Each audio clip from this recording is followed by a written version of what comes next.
Hello வால் நாட்டுக்கோழி பிரியாணி ஈஸியாக செய்யணும், ஆனால் டேஸ்ட் வேறு லெவலில் இருக்கணுமா? இந்த மாதிரி செஞ்சு பாருங்கள், சூப்பராக இருக்கும். ஃபர்ஸ்ட் சிக்கனை நல்லா வாஷ் பண்ணி எடுத்து குக்கரில் மாற்றிட்டு, பெரிய கிளாஸாக இருந்தால் 3 கிளாஸ் தண்ணி, சின்ன கிளாஸாக இருந்தால் 4 கிளாஸ் தண்ணி ஊற்றி 1 டேபிள் ஸ்பூன் உப்பு போட்டு மீடியம் ஃப்ளேமில் ஒரு விசில் வரட்டும். இந்த கேப்பில் அரிசி ஊற வச்சலாம். இன்றைக்கி பாஸ்மதி ரைஸ் தான் எடுத்திருக்கேன். 3/4 கிலோ எடுத்திருக்கேன் 1 கிலோ சிக்கனுக்கு. இந்த படியில் தான் போட்டிருக்கேன். இது 250 கிராம். ஸோ 3 படி போட்டிருக்கேன். நான் சொல்கிற தண்ணியால் ஊற்றணுன்னா பிரியாணி செய்கிறதுக்கு முன்னாடி அரிசி ஊற வச்சா போதும். இப்போ ஒரு விசில் வந்துடுச்சு. ஓப்பன் பண்ணி பாருங்கள். சிக்கன் ஆஃப் குக் ஆகிருக்கும். பிரியாணி செய்யும்போது ஃபுல் குக் ஆகிடும் சிக்கன். ஸோ ஒரு விசில் போதும். இப்போ இந்த சிக்கனை ஒரு தனி பாத்திரத்தில் மாற்றிடலாம். வேணால் மேரினேட் பண்ண போகிறோம். ஸோ மேரினேட் பண்ணுறதுக்கு 3 டேபிள் ஸ்பூன் மிளகாத்தூள், 3 டேபிள் ஸ்பூன் தயிர் போட்டு நல்லா மிக்ஸ் பண்ணி ஊறட்டும்னு விட்டுருங்க. இப்போ இதை தனியாக எடுத்து வச்சுட்டு ஒரு பிரியாணி பாத்திரத்தில் தான் நம்ம பிரியாணி செய்ய போகிறோம். நீங்கள் குக்கர்லேயும் செய்யலாம், இல்லை பிரியாணி பாத்திரத்துலேயும் செய்யலாம், உங்கள் இஷ்டம்தான்.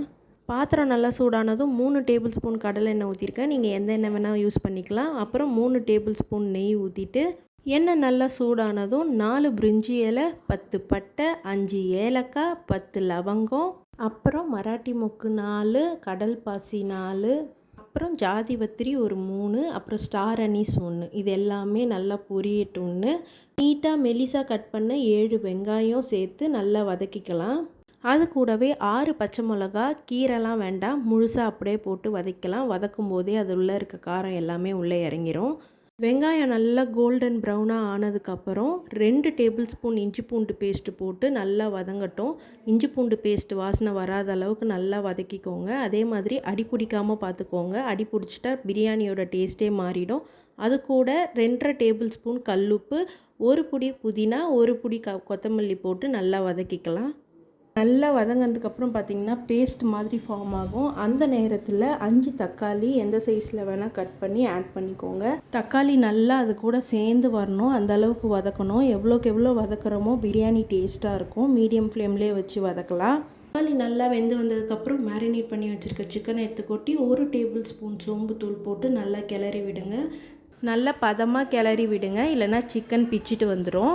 நல்லா கிளறி விட்டதுக்கப்புறம் தண்ணி ஊற்றலாம்.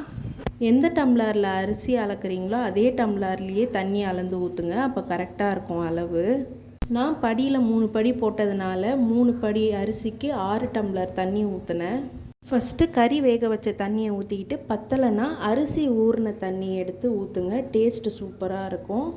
அரிசி ஊற வைக்கும் போதே 2 வாஷ் பண்ணிவிட்டு அதுக்கப்புறமா ஊற வைங்க. அந்த தண்ணியை எடுத்து யூஸ் பண்ணிக்கலாம். க்ளீனாக தான் இருக்கும்.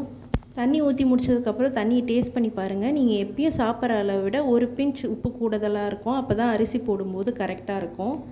எனக்கு உப்பு பத்தலைன்னு 1 டேபிள் ஸ்பூன் போட்டேன். நீங்கள் பார்த்து போட்டுக்கோங்க. அப்புறம் அரிசியில் இருக்க தண்ணி ஃபுல்லாக எடுத்துட்டு அதுக்கப்புறமா அரிசியை கொட்டுங்க. வேணால் தண்ணி நம்ம கரெக்டாக ஊற்றிருக்கிறோம்.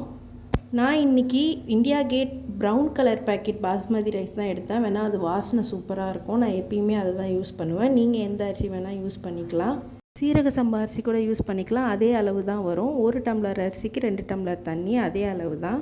இப்போ நல்லா அரிசி மேலே தெரிஞ்சதுக்கப்புறமா ரவோண்டு புதினா தழை போட்டு மூடி வச்சுருங்க. இப்போ தம் போட போகிறோம். தோசைக்கல் இருந்ததுன்னா அதை எடுத்து போட்டு இந்த பாத்திரத்தை தூக்கி மேலே வைங்க. வெயிட்டுக்கு நான் இடிக்கிற கல் எடுத்து வச்சுருக்கிறேன். உங்ககிட்ட இது இல்லை அப்படின்னா பாத்திரத்தில் தண்ணி பிடிச்சி மேலே வச்சுருங்க. ஏதாவது ஒரு வெயிட்டான பொருளை வச்சா போதும். ஒருவேளை நீங்கள் குக்கரில் வைக்கிறீங்க அப்படின்னா விசில் போட்டு 15 மினிட்ஸ் மூடி வச்சுருங்க. சூப்பராக ரெடி ஆகிடும். பார்த்தீங்களா எவ்வளோ சூப்பராக இருக்குது பிரியாணி பலன்னு. இந்த மாதிரி நீங்களும் வீட்டில் செஞ்சு ட்ரை பண்ணிவிட்டு எனக்கு கமெண்ட்டில் சொல்லுங்கள் எப்படி இருந்துச்சுன்னு சொல்லி. தேங்க்யூ ஃபார் வாட்சிங். பை.